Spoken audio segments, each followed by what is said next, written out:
ফিরলাম বিরতির পর। কেন্দ্রীয় বাজেট 2022-এর দিকে আমাদের নজর রয়েছে। এই বাজেটের বিরোধিতায় বা সমালোচনায় সরব হয়েছেন বহু বিশেষজ্ঞ, বহু অর্থনৈতিক উপদেষ্টা যারা রয়েছেন বা বিশেষজ্ঞরা রয়েছেন।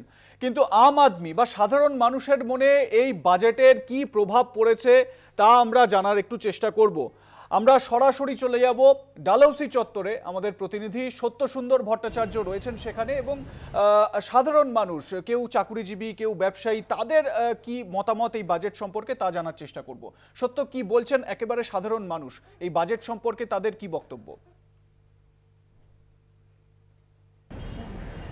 দেখো, খুব স্বাভাবিকভাবেই বলতে গেলে সাধারণ মানুষ হতাশ এই বাজেটে।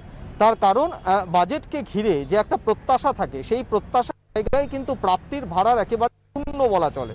তার কারণ তারা মনে করছেন যে প্রত্যেকবারই বাজেটকে ঘিরে যে একটা আশা দেখা যায়, বিশেষ করে করোনা পরিস্থিতিতে যেখানে সাধারণ মানুষের পকেটে টান পড়েছে, তার সঞ্চয়ের ভাড়ার ক্রমশ কমে আসছে, নতুন করে কর্মসংস্থানের সম্ভাবনার একটা দিশা এই বাজেটে থাকবে এমনটা তারা আশা করেছিলেন। যদিও 60 লক্ষ, আগামী 5 বছরে 60 লক্ষ কর্মসংস্থানের একটা দিশা দেখানো হয়েছে, কিন্তু সেটা বাস্তবে কতটা সম্ভব হবে, কেননা তার প্রয়োজনীয় পরিকাঠামো, সেই পরিকাঠামো কতটা প্রস্তুত হবে সেটা নিয়ে কিন্তু যথেষ্ট প্রশ্ন রয়েছেন। আমার সঙ্গে রয়েছেন সাধারণ মানুষ, তার পাশাপাশি তিনি আর্থিক সমীক্ষক।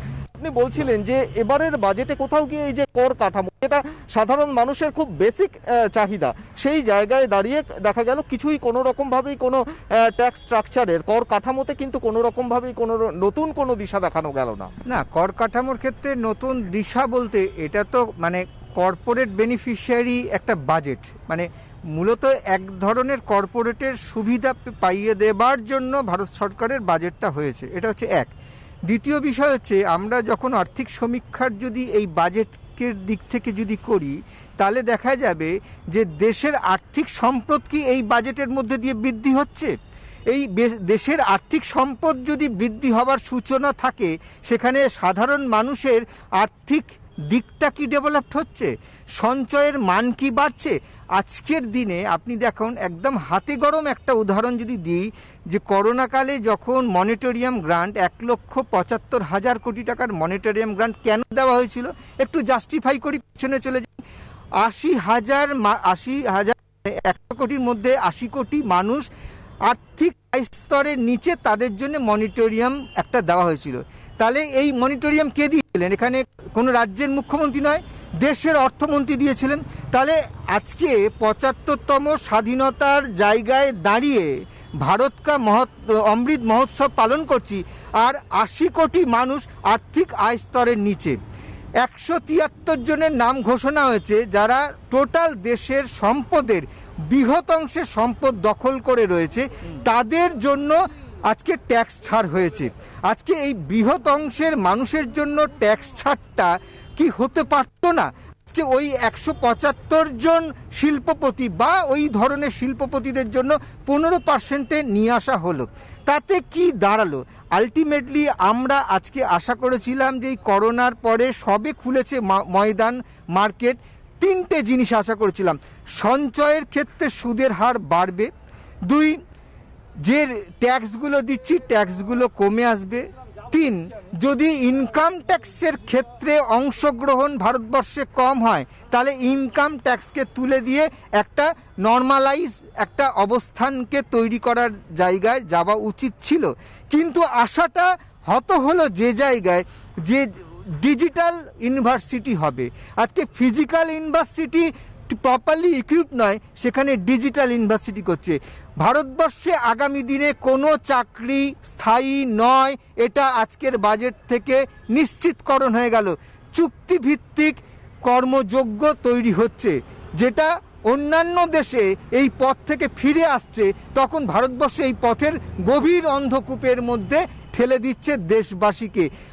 প্রত্যেকটা মানুষের যে পরিমাণ অর্থের খরচ বেড়েছে প্রতিদিন, সেই পরিমাণ সঞ্চয় নেই, আর পাশাপাশি সেই পরিমাণ রোজগার নেই। রোজগারের হদিশ কই? প্রশ্ন 1, রোজগারের হদিশ নেই। 2, প্রশ্ন, সঞ্চয়ের জায়গা থেকে কোনো রকম দিশা পেল না যে ইন্টারেস্টের পরিমাণ বাড়বে। প্রশ্ন 3, যে সঞ্চয় প্রকল্পগুলো বিভিন্নভাবে রয়েছে সেই প্রকল্পের নির্দিষ্টভাবে যেটা পার্লামেন্টে শেষের দিকে আলোচনা হয়েছিল তার কোনো রূপরেখা পেল না। আজকে যদি প্রপার্টি ট্যাক্সের কথা বলেন, প্রপার্টি ট্যাক্সের কোনো পরিবর্তন হলো না। জিএসটির কথা বলেন, জিএসটির কোনো কিছু পরিবর্তন হলো না। মানুষের ঘাড়ে ট্যাক্স চাপিয়ে এ দেশ কি আলটিমেটলি এগাতে পারবে? সুতরাং সন্দিহান অবস্থায় সত্য আমার দুরাশার একটা মধ্যে, প্রশ্ন হতাশার রয়েছে, মধ্যে যেহেতু উনি আর্থিক সমীক্ষক, এই পরিস্থিতিতে বিশ্বের বিভিন্ন দেশ তারা মানুষের কাছে অর্থের যোগান বা ক্যাশের যোগান বা নগদের যোগানের ব্যবস্থা করছে। এক্ষেত্রে কি এই মুহূর্তে এই বাজেট থেকে ইমিডিয়েট এফেক্টে সেটা করা উচিত ছিল না? তিনি কি মনে করছেন? হ্যাঁ, একেবারেই তাই। দেখো, নগদের যোগান থাকাটা কিন্তু খুব প্রয়োজনীয়, বিশেষ করে সাধারণ মানুষের কাছে। তাহলে ক্ষেত্রে খুব স্বাভাবিকভাবেই তার ক্রয় ক্ষমতা বাড়বে এবং বাজার অর্থনীতি চাঙ্গা হবে। সেক্ষেত্রে এই যে নগদের যোগান ক্রমশ কমে আসছে সাধারণ মানুষের হিসাবে, সেটা কি কোথাও গিয়ে তার একটা সেটাকে বুস্ট আপ করার একটা পরিকল্পনা রাখা বা তার একটা রূপরেখা থাকার প্রয়োজন ছিল না? আপনি বলুন, আজকে আপনি কবার ব্যাংক থেকে ক্যাশ তুলতে পারবেন? সেখানে রেস্ট্রিকশান এসছে। নগদের যোগানের কথা বলছেন আপনি, এবারে কালোবাজারি চূড়ান্ত পর্যায়ে হবে। তার কারণ ব্যাংকে টাকা যাবে না, বাইরের টাকা বাইরেই খেটে ঘুরে চলে যাবে। এটা দেশের ক্ষতি। 1, 2, আপনি ব্যাংক যত সহজ হবে, ব্যাংক যদি বেয়ারফুটেড ব্যাংকের সিস্টেম, যেটা ইন্দিরা গান্ধী যখন ন্যাশনালাইজ করেছিল ব্যাংকে, সেই সময় উদ্যোগটা কী ছিল? কোন সমস্যা থেকে ইন্দিরা গান্ধী ওই ন্যাশনালাইজেশন করেছিলেন, জাতীয়করণ করেছিলেন ব্যাংকের? সেইটা হচ্ছে মানুষ যাতে ব্যাংকের মধ্যে আর্থিক যে চর্চা, সেটা ফিনান্সিয়াল ইনক্লুশনের মধ্যে আসে।